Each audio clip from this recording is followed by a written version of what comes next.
bienvenue dans l'éclat sonore de Posecast, le rendez-vous hebdomadaire qui transforme vos journées en de belles occasions de réflexion, de partage et d'ouverture d'esprit. De la science à l'art, de l'histoire aux dernières tendances, Posecast est l'espace où aucune idée n'est trop grande et aucun sujet trop complexe. Embarquez maintenant avec nous dans l'univers fascinant de la diversité des sujets, tout cela avec une dose d'humour et d'authenticité.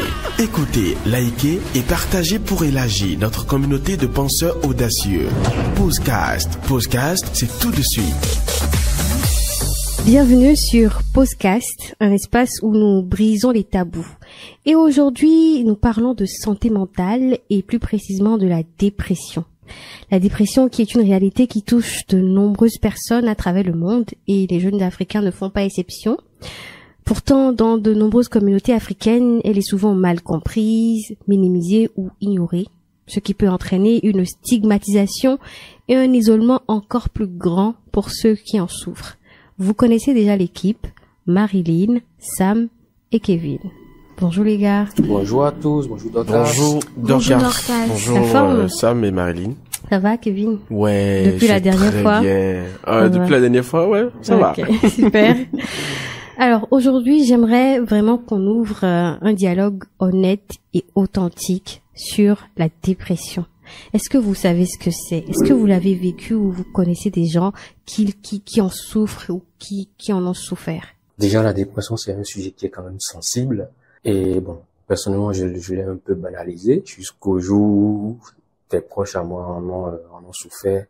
C'est vrai, on banalise parce que bon, dans le contexte africain, c'est pas le mal dont beaucoup souffrent, tu vois. Donc, on ne voit pas vraiment les effets jusqu'au jour où un proche ou bien une connaissance à nous en souffre. Donc oui, je n'en souffre pas personnellement, mais quand même, je connais des proches, des personnes qui en souffrent. Je ne dirais pas au quotidien, mais voilà, qui en souffrent. Alors, Marilyn, toi qui as toujours les histoires les plus rocambolesques, qu'est-ce que tu sais à propos? Tu l'as vécu ou tu connais des gens qui en ont souffert? Bon, je dirais, je connais des gens qui ont déprimé, qui sont passés par des phases de dépression. Et personnellement, je peux dire que j'ai été dans une période où j'ai fait face à une légère tendance à un état de déprime. C'est-à-dire que c'était pas vraiment la dépression, mais il y avait par moment des mini moments de déprime et ensuite tout va bien. Donc c'est-à-dire que c'est temporaire, ça vient, ça va et ça revient. Mais par contre, j'ai connu des gens qui sont tout le temps dans la déprime et qui ont viré à la dépression, c'est-à-dire le chaos total. Alors, on reviendra sur ta propre expérience tout à l'heure parce que c'est très intéressant. Kevin. Ouais. Moi, je très bien écouté l'histoire de Marilyn. Moi aussi, hein. Ouais. C'est mon histoire qui vous rassemble. Non, mais comme l'a dit Dorcas, tu as souvent des histoires rocambolesques et puis voilà. C'est sûr que ça va être très intéressante. Moi, spécialement, je n'ai jamais été dépressif. Et c'est vrai qu'il y a des personnes aujourd'hui dépressives. Enfin, il y a de plus en plus de personnes dépressives dans la société africaine. Et c'est donc, comme l'a dit Sam, un mal qui ne passe pas sous silence, qui ne passe pas inaperçu aujourd'hui. Moi, je ne sais pas réellement qu'est-ce qui fait qu'on arrive à être une personne dépressive, vu que je n'ai pas vécu cela. Mais c'est vrai, j'ai des proches qui en souffrent, même actuellement. J'ai aussi des proches qui en ont souffert aussi, qui ont pu s'en sortir. C'est vrai que ce n'est vraiment pas facile. Et moi, je prie, en tout cas, tout le temps, Dieu le Père Tout-Puissant pour ne pas en arriver là. Parce que franchement, c'est pas facile. Si tu as des proches qui en souffrent, est-ce que tu peux déjà nous dire, tu peux déjà nous citer quelques symptômes, quelques caractéristiques de personnes dépressives? Caractéristiques ou symptômes, déjà, presque c'est des personnes qui sont tout le temps nerveuses. Premier symptôme. Bon, je parle en fonction de ce que j'ai vu, de l'expérience que j'ai eue avec quelques proches. C'est des gens qui sont tout le temps nerveux pour de rien du tout. Ça, c'est la première chose. Deuxième chose, c'est des personnes qui n'ont plus la force de faire quoi que ce soit. Genre, il n'y a plus aucune motivation dans leur vie de façon globale. Aucune. Quand on dit motivation zéro là, enfin pour eux c'est à moins zéro quoi, genre moins 45, moins 50. Il y a plus de motivation pour faire quoi que ce soit. Et ensuite c'est des gens qui pensent aussi que ils sont pas faits enfin pour vivre, qui sont des personnes complètement différentes des autres et que leur place n'est plus sur terre quoi. Donc genre c'est comme si je ne sens plus mes pieds sur terre, je ne sais plus ce que je fais ici-bas. Donc comme symptôme déjà, c'est des gens qui sont tout le temps nerveux, c'est des gens qui n'ont plus aucune motivation, plus envie de rien faire. Et pour finir, c'est des personnes généralement qui sont, est-ce que je veux dire un peu folles, mais dans la tête ça ne va plus. Voilà déjà les quelques symptômes que je peux donner. Marilyn, on revient à toi, hein, on veut bien savoir. Comme symptôme de la dépression, je peux dire le tout premier symptôme, c'est quand on perd le goût de tout ce qu'on avait l'habitude de faire. C'est-à-dire qu'on se retrouve un peu perdu, un peu vide. Et ensuite, ça ouvre la porte à l'isolement. L'isolement, c'est-à-dire qu'on veut plus voir personne, on préfère se refermer dans son coin et on est tout le temps fatigué. Tout le temps fatigué. Déjà, tu as le dégoût de tout ce que tu avais l'habitude de faire. Du coup, tu ne veux pas travailler, tu ne veux rien faire, mais quand même, tu sens la fatigue. Tu n'as rien fait, mais tu es fatigué, tu t'isoles, tu veux rester dans ton coin et dans ta tête, ça va dans tous les sens. Tu penses à beaucoup de choses plus qu'il n'en faut. Donc voilà là quelques symptômes que je peux affilier à la dépression. Mais qu'est-ce qui amène à ça? Je veux dire, ce serait un peu trop simple de dire que ce sont les difficultés de la vie qui amènent à ça, parce que j'ai l'impression aujourd'hui qu'il y a plus de dépressifs qu'on ne le croit et des personnes qui souffrent de dépression à cause de choses plutôt banales. Comme juste des contrariétés au boulot, dans la vie familiale, dans la société. Quand on nous parle de dépression, je voudrais qu'on arrête de minimiser la douleur des uns et des autres. En fait, on n'a pas la même capacité d'adaptation. Donc, ce que toi tu trouves pour trop grand peut être minime chez moi. Okay. Donc, on peut faire face à la même douleur, mais réagir autrement. Ça dépend de ton environnement, de ce que tu as vécu et même de ta personne, de la façon dont tu acceptes les événements. Donc, déjà, il faut éviter d'être dans le jugement. Faut pas dire que oui, c'est face à telle douleur. Il faut que la douleur vienne à tel degré afin que la personne entre en dépression. Non. Quelqu'un peut entrer en dépression sévère pour des choses que toi, tu juges vraiment minimes. Donc, en fait, ça part de la personne, ça dépend de la personne, des traumas qu'elle avait déjà par le passé et de la façon dont elle réagit. Il y a des personnes qui peuvent être dépressives juste parce que bon, au travail ça ne va pas, d'autres personnes juste parce que côté amitié quelque chose s'est passé et d'autres personnes peut-être parce que le couple ça ne fonctionne pas bien. Et encore d'autres personnes parce que l'ensemble ne fonctionne pas bien, pas juste un seul détail. Donc voilà un peu. Sam. Oui, comme l'a dit Marilyn, je pense que on ne sait pas de quoi on est fait tant qu'on n'est pas brisé. En fait, chaque personne a son niveau de d'acceptation de la douleur ou bien des difficultés qu'elle traverse. Donc, comme elle a dit, pour rien du tout, il peut y avoir un déclic ou bien quelque chose que la personne a l'habitude d'accepter tout le temps. Un beau jour, elle peut se retrouver à ne pas l'accepter. Ça peut créer un déclic dans sa tête et puis voilà, plus rien ne va. Et comme symptôme, on peut aussi dire, elle peut commencer à boire, à faire des choses qu'elle n'a pas l'habitude de faire juste parce que voilà, elle ne se sent pas, elle ne comprend pas en fait. La personne ne comprend pas ce qui se passe et c'est très pénible. Et le défi, c'est d'arriver quand même à soutenir ces personnes qui souffrent de dépression. Ça, c'est un défi. Ce qui est compliqué. En fait. J'ai voulu faire un tour de table pour savoir quelle était votre position par rapport à ça, ce que chacun savait, parce que je fais partie des personnes qui en ont souffert et qui sont aujourd'hui des survivants. Des personnes qui sont allées à l'extrémité. Si on peut le dire comme ça. Oui, exactement. Des personnes qui sont allées jusqu'à l'extrémité, mais qui n'ont pas réussi à franchir le pas de sauter la vie, mais qui l'ont essayé quand même. Donc, je cherchais à savoir quelle était votre position par rapport à ça. Et je vais me transformer du coup en animateur pour poser la question à Dorcas. Pour l'instant, je gère encore. Ouais, je gère encore. Mais ce qui a été très difficile pour moi pendant cette période-là et ce qui a fait que moi j'ai commencé à m'isoler et après à me dire il y a peut-être qu'il n'y a pas de solution et que je suis malade, il faut que j'en finisse avec ça, c'est que ma douleur était minimisée. On me disait mais telle personne a vécu pire, mais ce n'est pas la fin du monde, passe à autre chose, passe à autre chose. Pourquoi chez nous, c'est autant banalisé, la douleur psychique est autant banalisée, Kevin?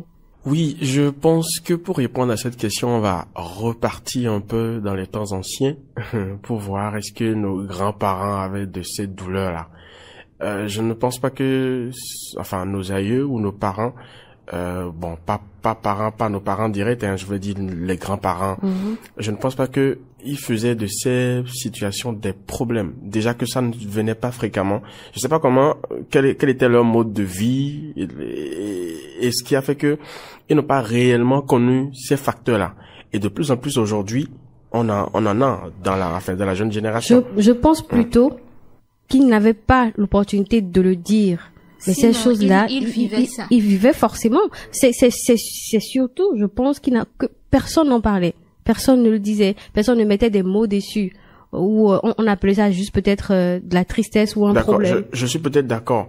Et partant de là, le problème c'est à partir du moment où vous posez un problème qui n'a jamais été posé dans une société, enfin, on voit que c'est vous le problème, quoi. Ouais, c'est normal. On ne vous enfin, on n'arrive pas à déceler ce de quoi vous parlez et on se demande est-ce qu'il faut considérer ce que vous dites puisque vous êtes pratiquement la seule personne à en parler dans une société où on n'a jamais connu par exemple quelqu'un qui parle de la dépression. On se dit mais qu'est-ce que celui-là? Est-ce que c'est pas de la tristesse? Donc quand c'est comme ça, celui qui en souffre a peur d'en parler parce qu'il ne sait pas quelle est la réaction que ses vis-à-vis auront par rapport à ce qu'il aura dit. Et malheureusement, la dépression, c'est quelque chose quand vous consommez ça ou quand vous gardez ça vous seul, avec des moments où après un temps donné, c'est que c'est vous qui subissez finalement. Et je pense que le problème aussi part de là. Oui. Le fait de savoir que la société pratiquement va rejeter ce que vous dites ou les gens ne vont pas accepter ce que vous dites, fait qu'on est obligé de garder pour soi des problèmes qu'on peut peut-être éviter. Et puis, il y a aussi cette question-là qui dit que, je sais pas d'où ça vient, où on dit que le noir doit être fort. Elle dit, le noir n'a pas du temps à perdre à dire que ça ne va pas, je me sens triste, je n'aime pas, mais d'où ça vient, ça? Donc, en fait, on part du principe que, on souffre suffisamment en Afrique. On a trop souffert physiquement pour penser à la souffrance psychique, c'est ça? De la manière dont nos parents nous prennent quand on est petit, quand on est enfant, nous tapent, on galère, tu vois. Donc, on se dit, tu vas faire tout ça et après tu vas dire que tu déprimes parce que, je sais pas, tu as échoué en classe ou bien tu n'as pas eu ton BEPC, alors que voilà, il y a des gens qui sont là, qui n'ont même pas, en fait, qui ne vont même pas à l'école. Ça me fait penser à une scène, je ne te coupe pas Sam, où un parent disait à son enfant qui déprimait, est-ce que c'est toi qui fais à manger à la maison? Et puis l'enfant disait non. Il dit, est-ce que c'est toi qui balaye la cour? L'enfant dit non. Il dit, est-ce que c'est toi qui fais la lessive? L'enfant dit non. Il dit, ok, maintenant, tu te déprimes pourquoi? Ah, oui. C'est comme s'il n'y avait pas de raison. On oublie, oui, c'est dit être noir, c'est être fort, c'est ne pas avoir de temps à perdre pour dire je déprime. Mais d'où ça vient, ça? Marilyn, ça vient de notre propre conception. C'est de la conception et c'est aussi, tu vois, c'est un peu comme la motivation. Ouais. On dit toujours que voilà, un Africain n'a pas besoin de paroles de motivation. Il a suffisamment été motivé par son entourage, par ce qu'il vit. Donc, il n'a pas besoin qu'un coach vienne lui dire, lève-toi, il va travailler. Lui-même, il va se lever et aller travailler. Donc, en fait, il y a de ces stéréotypes. On se dit, l'Africain, il est quand même suffisamment armé psychologiquement dans le mental pour ne pas succomber à certaines choses. En fait, c'est ça. Est-ce que ça ne vient pas également de l'esclavagisme, du colonialisme et tout ça? Bon, oui, on a aussi un peu souffert. Pour avoir souffert physiquement, on s'est dit, bon, le noir résiste. Ouais. Oui, on a un peu souffert. Sinon, oui, normalement, la dépression n'est pas assignée à une race donnée ou bien à une culture donnée. Non, c'est humain. Alors, si vous êtes prêts, si vous êtes tous prêts, on va aller avec Marilyn. Elle va nous raconter. Et quoi? Oui, non, attends. Marilyn d'abord. Elle va nous raconter, comment tu t'es retrouvée dans une situation où tu étais au bord du gouffre. Raconte-nous. S'il y a des chips là, Pierrot, tu nous envoies le temps qu'on... Ouais, je vais volontiers... Le temps du générique du film. Je vais voter de l'eau, voilà. On y va. Bon, comme je l'ai dit, c'était pas une dépression totale. C'était des moments de déprime. Donc, bon, qu'est-ce qui avait causé ça? Je peux dire l'environnement familial qui n'était pas favorable, ce qui a fait que au boulot, j'étais moins productive. Donc, ça m'énervait déjà, tu vois. L'environnement familial qui ne favorise pas le fait que tu sois vraiment épanoui au boulot, parce que forcément, quand à la maison, ça ne va pas, ça rejaillit sur le boulot. Et dans ça maintenant, il y a eu une phase où j'ai appris quelque chose que je ne devais pas apprendre, tu vois, côté personnel. Donc ça m'a chamboulé, vu que j'étais pas stable, vraiment stable émotionnellement à cette période-là. Franchement, c'est parti dans tous les sens. Et maintenant, en voulant chercher un refuge, c'est là le problème en fait. En Afrique, on ne nous apprend pas que quand tu vas mal, c'est normal d'aller voir un psychologue par exemple. En fait, on devait nous dire que c'est normal. Quand ça ne va pas, c'est pas forcément en demandant conseil à telle ou telle personne, parce que la personne chez qui tu demandes conseil, peut-être elle n'a pas vécu la même chose que toi. Donc, même si elle vivait la même chose que toi, vous n'avez pas la même façon d'appréhender les événements. Donc, c'est souvent mieux d'aller vers un professionnel. Mais vu qu'on n'a pas la culture d'aller chez le psy, moi, j'ai fait l'erreur de me confier à quelqu'un. Me retrouver à me confier à quelqu'un, je me disais bon, la personne là c'était le juste milieu entre tout ce qui ne favorisait pas ma paix. Donc là la personne là, elle pouvait être une solution, m'aider à trouver la solution. Donc je suis allée vers cette personne là, et le pire c'est que cette personne en fait oui, je peux me dire qu'elle était la solution, mais elle, ça l'amusait en fait, ça l'amusait. Dans un premier temps, j'ai cru voir en cette personne-là la solution, parce qu'elle était vraiment là. Elle m'a apporté du soutien, et vraiment pendant un laps de temps, je me suis dit ouf de soulagement, franchement c'est bon. Je me suis retrouvée sur un petit nuage, terreuse. Je me suis dit bon. Est-ce que ça c'est pas relation amoureuse? Non. C'est relation amoureuse ça, hein? Non. Ah, okay. Je me suis retrouvée sur un petit nuage. Je me suis dit, bah, ouais, là, parce que la personne là, en fait, la personne là, elle avait l'art de la niaque, elle avait l'art de la manipulation, avec tout, en fait. Donc, c'est le genre de personne qui a appris à analyser l'être humain, tu vois, un peu. Donc, la personne, elle a su, elle-même, plus qu'un psychologue, je dirais. Donc, la personne, elle a pu me donner réponse pendant, mais ça n'a pas duré, tu vois, ça n'a pas duré. Et puis, je suis descendue de mon nuage, parce que la vérité que je venais d'apprendre, qui a fait que ma situation empirée, que je me suis retrouvée en griffe dans le gouffre. La vérité que je devais apprendre aussi sur la nouvelle personne qui était censée être ma solution, cette nouvelle était pire. Donc, le jour, je me suis rendu compte du fait que je me suis trompée, que c'était pas la personne idéale. C'était la personne là, elle était même pas apte à me conseiller ou à me diriger dans ce cas de figure, parce que elle-même n'en était pas un exemple, tu vois. Donc, je me suis rendu compte du fait que tout ce qui était là, c'était un film. Du coup, je me suis dit, ben, c'est quoi ces séries d'épisodes là? Finalement, c'était la catastrophe. Je me suis dit, mais mieux fallait rester dans ma situation, l'ancienne situation, rechercher une solution, que de venir m'empirer dans quelque chose où je ne vois même pas le bout du tunnel. Mais finalement, je pense que grâce à la prière, c'est allé, et après quelques consultations aussi. Et je pense que c'était ma première fois après d'aller voir un psy. Et je peux vous dire que aller voir un psy, c'est vraiment magique. Aussi, bon, il y a eu quelques amis. C'est magique de voir un psy? Oui, discuter avec un psy pendant 2 heures de temps, franchement, tu te retrouves, parce que il arrive à mettre un mot sur chacune de tes douleurs, si c'était des traumas que tu avais eu. Elle essaie de te faire comprendre, en fait, sans te juger, tu vois. Et à part ça, je veux aussi remercier les amis qui étaient là. Bon, déjà, j'ai pas trop d'amis, mais j'avais quand même quelqu'un qui était là, qui demandait comment ça allait, qui disait oui, reprends-toi, faut pas que tu te laisses emporter par ce vent. Et aujourd'hui, franchement, moi, je suis fière d'avoir fait ce parcours et d'en être sortie quand même vainqueur. On est intéressant. convaincu. Mais est-ce qu'il t'est arrivé d'avoir des idées noires? Est-ce qu'il t'est arrivé d'être au plus bas? Et quand tu étais au plus bas, quoi est-ce que tu pensais? Au plus bas, bon, il m'arrivait, genre, je finissais le boulot comme ça. Et au lieu de rentrer à la maison, je rentre pas à la maison. Je reste sur mon poste, je me mets à pleurer. Et quand je commençais à pleurer, je peux commencer à pleurer de 22h à 23h sans savoir que genre, je suis même pas rentrée à la maison. Parce que, ensuite, suite à ça, bon, j'ai déménagé. Le fait d'avoir déménagé m'a fait résoudre un problème. Celui des conflits de la famille. Donc, ça a réglé mes conflits familiaux. Mais le fait, c'est que, quand tu es dans un état dépressif, faut pas non plus rester seul. Le fait que j'ai aménagé toute seule après aussi, à certaines heures de la nuit, je me retrouve toute seule et puis je commence à penser à ça, je me dis mais pourquoi est-ce que je suis dans ce monde, à quoi ça sert? Mais bon, heureusement que on connaît Dieu, il y a Dieu, et puis avec la prière. C'est comme quelqu'un me disait hier, pourquoi je ne suis pas né dans une famille où tout est déjà accompli? Est-ce que ça existe, ça, une famille où tout est accompli? Non, tout, ça absolument n'existe tout. Pas du tout. Alors, avant que je ne vous raconte ce que j'ai traversé, Bien entendu, Dorcas. qu'est-ce que vous faites quand vous êtes entouré de personnes qui dépriment? Quelle est votre technique? Qu'est-ce que vous faites pour les faire se sentir un tout petit peu mieux? Très belle question. Hein. Ah oui.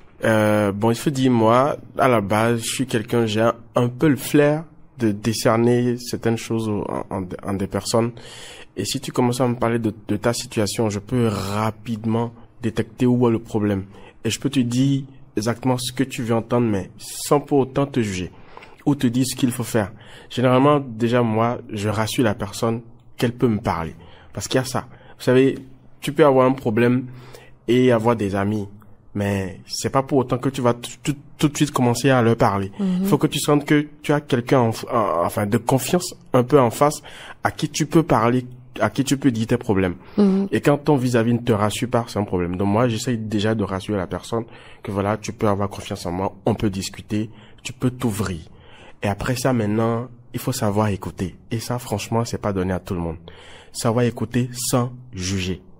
Parce que quand vous commencez, aussi en voulant résoudre un problème, vous commencez déjà par donner votre point de vue direct. C'est que, enfin, ça risque de ne pas aller à bon port. Donc moi, j'écoute attentivement sans juger la personne. Et après, maintenant, j'essaie de me mettre à la place de la personne. Pour imaginer, bon, si je devais faire ceci, qu'est-ce que j'allais faire ou comment ça allait être? Et après, je tamise. Si tu as fait une erreur, honnêtement, je vais pas hésiter à te dire que tu as fait une erreur. Mais je vais te dire aussi le pourquoi tu as fait l'erreur. Et si c'est possible de corriger, ce que tu peux faire pour corriger, je te le dirai. Maintenant, en matière quand on parle de la dépression, il faut savoir comment faire prendre conscience à la personne à qui vous parlez. Et ça, c'est vraiment difficile. Ça prend du temps. Ce n'est pas en une journée, ce n'est pas en 2 jours. Mais moi, voilà un peu comment je fais. Je te rassure, je t'écoute, tu parles, je ne te juge pas. Et après, maintenant, j'essaie de comprendre pourquoi tu en es arrivé là. Et ce que tu peux faire, je commence à te le dire. Il y a des choses forcément que tu ne pourras pas faire seul. Je commence à t'aider un peu dans les démarches et petit à petit, voilà, tu commences à te retrouver. Et après, tu vas marcher seul, tout simplement. Donc, tu vois, en fait, ce n'est pas facile déjà d'écouter quelqu'un, de ne pas juger la personne. Puisque je prends un petit exemple. Quelqu'un qui te dit, je déprime parce que j'ai échoué. Alors que toi, tu as échoué plusieurs fois et ça ne t'a rien fait. Tu vois un peu, en fait, c'est compliqué de se mettre à la place de l'autre parce que toi, tu as déjà été dans cette place et tu es passé. Je ne sais pas, mais moi, j'arrive à le faire. Tu vois, je dis pas que ce n'est pas possible, mais c'est pas facile. C'est pas une faculté que tout le monde a. Et je pense que c'est justement pour ça qu'il y a des spécialistes, des médecins pour ça. En fait, c'est compliqué. Je crois surtout qu'il y a un cas de figure qu'on oublie. Quand tu ne tombes pas dessus, tu ne sauras pas. Il y a le genre de personnes, quand ils font face à une dépression, le mieux c'est de ne surtout pas leur parler, tu vois. Ces gens, je prends un exemple, la personne déprime. ça ne va pas du tout, et toi tu viens, tu essayes de la calmer avec des mots doux, tu lui dis, tu sais, c'est passager, ça va passer, prends courage. Normalement, on se dit qu'en attendant ce genre de choses, ça devait nous fortifier. Mais il y a des personnes qui n'aiment pas ça, et à qui ça énerve vraiment. Ça les irrite. Ça les irrite. Donc ce genre en fait, ça a été même l'objet de ma toute première dépression, parce que je n'avais pas compris qu'il y avait des personnes qui pouvaient s'isoler, qui en s'isolant, ils arrivent à trouver leur réponse dans l'isolement. Ils s'isolent, c'est pas qu'ils ont besoin de toi pour que tu sois un soutien, un réconfort. Ils s'isolent pour mieux se retrouver. Et c'est justement quand vous voulez donner un conseil à quelqu'un, il faut chercher à comprendre le type de personne que vous la avez personne en face est. avant de savoir Voilà. ce qu'il faut dire. Donc du coup, moi, j'arrivais pas à comprendre le fait que tu me dises que ça ne va pas chez toi, mais que tu ne veuilles pas parler. Donc tu ne veux pas parler, moi je suis une personne qui pense trop, je commence à penser dans tous les sens, et puis moi-même j'entre en dépression parce que toi tu es entré en dépression et que tu as refusé de me parler, et je ne vois rien à la situation, donc tout est mélangé.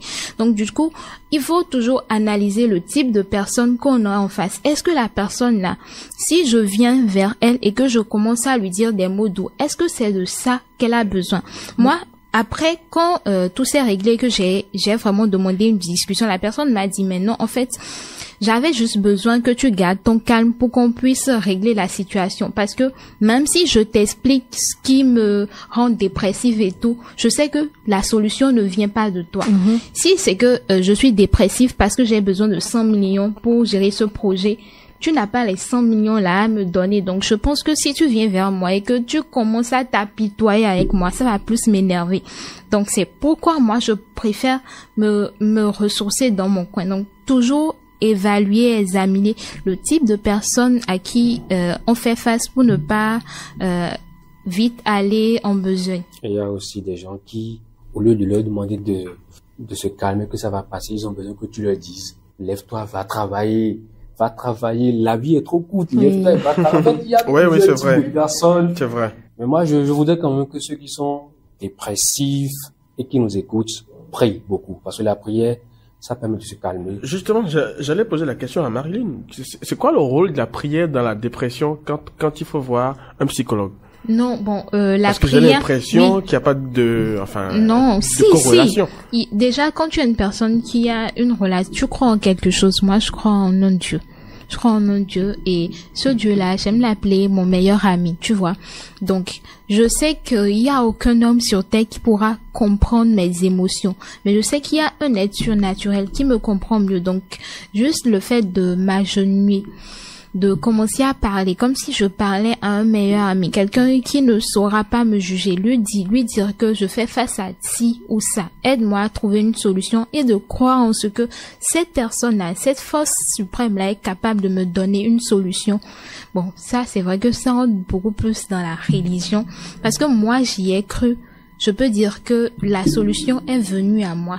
Ce que je n'arrivais pas à comprendre, ce qui était un photo pour moi, finalement j'ai compris chaque chose. J'ai compris pourquoi est-ce que ceci est arrivé, pourquoi les relations de cause à effet, j'ai tout compris. Oui, et tout Dieu ceci, est devenu ton ancrage, en fait. C'est grâce à la prière. Ça se comprend. D'accord. Ça se comprend. Il ne juge pas, il n'a pas de bouche pour te parler. Et puis, tu sais, Kevin, l'humain a souvent le besoin de croire en quelque chose. Croire en quelque chose de surnaturel. Donc, si Dieu peut l'aider à faire la transition et à aller mieux, c'est tant mieux, hein. Absolument. Tant mieux. Donc, il reste que Dorcas maintenant. Justement. Je pense que Dorcas. on n'a plus assez de temps là. Si, on a beaucoup de temps. Non, c'est pas pourquoi ce n'est pas pour que tu nous racontes l'histoire, mais surtout pour que tu nous montres, enfin, comment tu en es sorti, parce que c'est ça la chose aujourd'hui la plus importante. Oui. Alors, déjà, moi, je n'ai eu aucun problème à aller voir un psychologue. Ok. Un Déjà, peu comme Marilyn aussi. docteur Anagon aussi, elle m'a, si jamais elle tombe sur ce podcast-là, c'est elle qui m'a sauvée, hein. J'ai pas eu de mal à y aller, et ça a pris du temps. Mais ça a pris longtemps. Et je pense que même aujourd'hui, j'en suis pas complètement sortie, mais que j'arrive rapidement à voir quand je suis en train de broyer du noir, et à me dire, là, faut que tu te reposes, faut que tu te ressentes sur toi, donne-toi du temps, dors un peu, voilà. Donc, je ne peux, en fait, j'ai encore un peu de mal à le raconter parce que je n'en suis pas complètement sortie. Justement. Et c'est une période très difficile de ma vie. 2017, 2018, 2019, c'était très compliqué. Mais bon, tu sais, moi, je ne sais pas comment, j'ai bien envie de rencontrer des gens qui en ont souffert, qui sont totalement rétablis. J'ai bien envie de les rencontrer et qu'ils me disent comment ils sont arrivés. On va d'ailleurs poser après la question à un psychologue. Est-ce qu'on s'en sort totalement? Est-ce qu'on en guérit totalement? Ouais. Moi, je pense que je ne suis pas totalement guérie. Et j'espère que ça va arriver. Peut-être que je devrais faire comme Marilyn. Trouver un ancrage. Ouais. Ça viendra. Ça viendra. Écoutez, c'est la fin, hein. C'est moi qui décide ici. Puis, c'est terminé, hein. J'espère que vous avez passé un agréable moment en notre compagnie.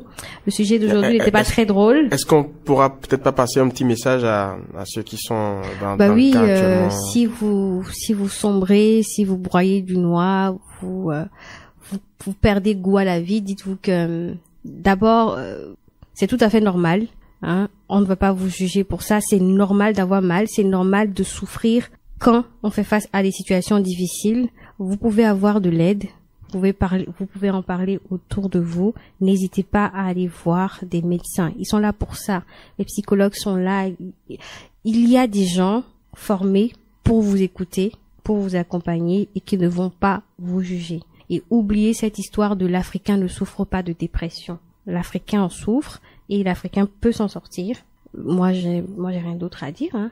Non, je pense que tu as déjà dit l'essentiel. N'oubliez pas qu'il y a une possibilité de vous en sortir. Soit voir un psy, voir les spécialistes qui en parlent. Nos canaux également sont ouverts si vous souhaitez en parler avec nous. Ah oui, on est absolument disponible. Kevin qui lui décèle rapidement là où il y a le problème, tout ça, il a peut-être la solution à vos problèmes. Qui sait? Si vous êtes une femme teint clair, que vous souffrez de dépression, contactez-moi, je vous mets en contact avec Kevin. Non, là vous rentrez dans notre système là. Allez, on se dit à la prochaine. Au revoir. À bientôt. Bye.